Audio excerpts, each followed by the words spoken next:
Bismillahirrahmanirrahim. Assalamualaikum warahmatullahi wabarakatuh. Hamdan wa syukranillah, salatan wassalaman ala rasulillah, amma ba'du. Alhamdulillahirabbil alamin. Allahumma shalli ala Muhammad wa ala ali Muhammad.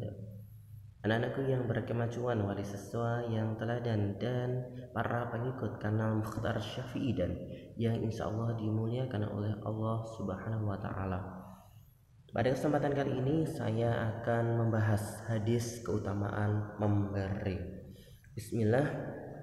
An Hakim bin Hizam radhiyallahu anhu, dari Hakim bin Hizam, semoga Allah meridhoinya, anan nabiyya sallallahu alaihi wasallam qala, bahwasannya Rasulullah Muhammad sallallahu alaihi wasallam bersabda, al-yadul ulya khairum minal yadis sufla. Al-yadul ulya khairum minal yadis sufla. Tangan yang di atas lebih baik daripada tangan yang di bawah, atau orang yang memberi lebih baik daripada orang yang meminta. Wabda biman ta'ulu, dan dahulukanlah orang-orang yang menjadi tanggunganmu. Wa khairus shadaqati an dhahri ghinan. Wa khairus shadaqati an dhahri ghinan. Dan sebaik-baik sedekah adalah sedekah yang dikeluarkan oleh orang-orang yang mempunyai kelebihan.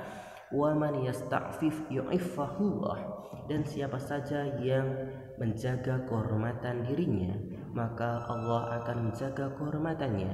Wa man yasta'ni yu'nihillah, dan siapa yang merasa cukup, maka Allah akan mencukupkannya. Muttafaqun alaih. Hadis riwayat Bukhari dan Muslim. Anak-anakku yang berkemajuan, wali siswa yang teladan, dan para pengikut kanal Mukhtar Syafi'i dan yang insyaallah dimuliakan oleh Allah Subhanahu wa taala.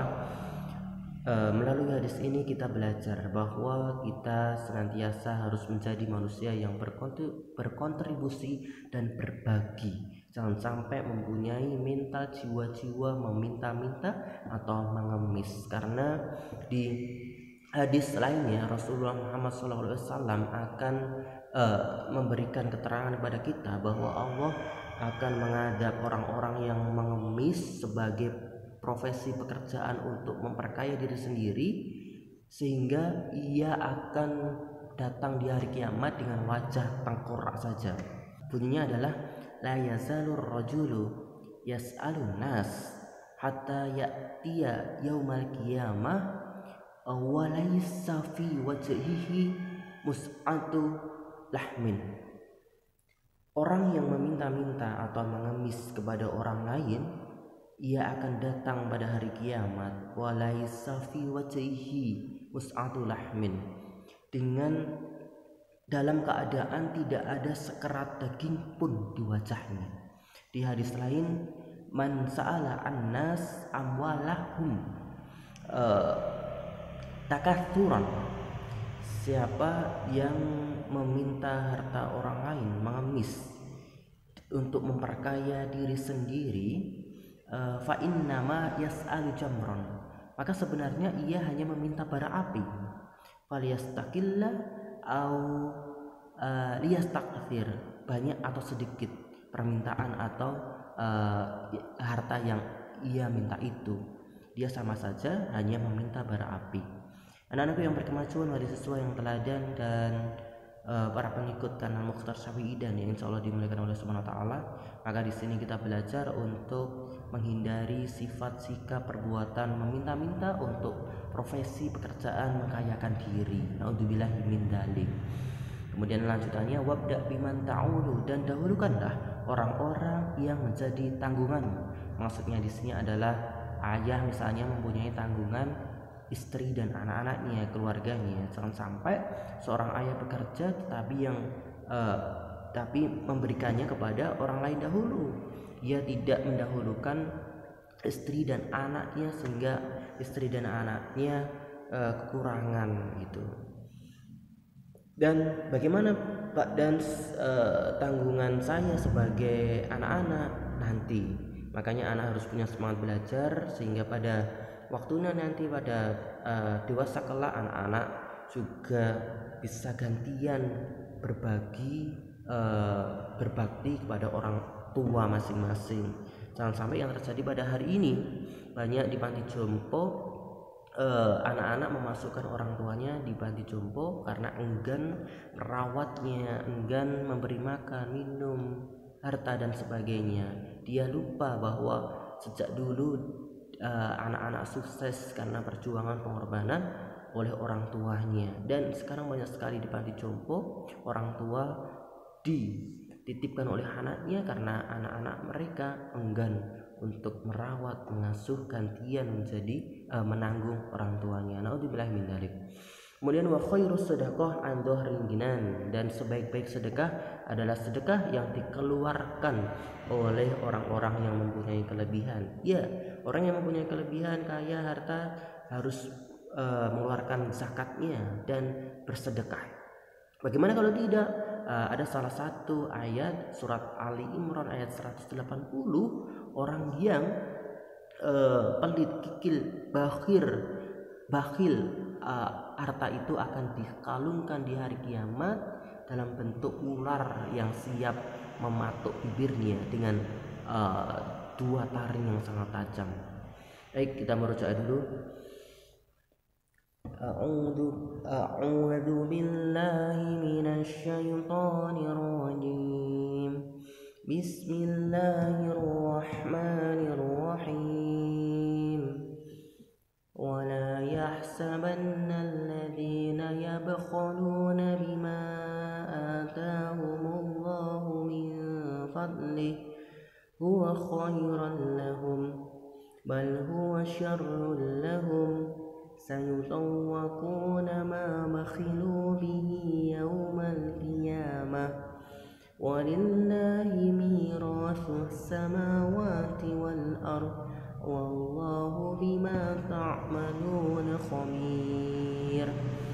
Mereka orang-orang bakhil menganggap bahwa dia menyimpan hartanya itu baik, bal huwa syarrul lahum, tetapi itu buruk bagi mereka. Sayutawwaquna ma bakhilu bihi yawmal qiyamah. Harta yang mereka bakhilkan itu akan dikalungkan di lehernya dalam bentuk ular yang siap mematuk bibirnya. Mereka dikejar-kejar ular itu. Kenapa engkau mengejar aku? Karena aku adalah harta yang engkau simpan dahulu sewaktu di dunia, karena bakhil, kikir, pelit dan sebagainya.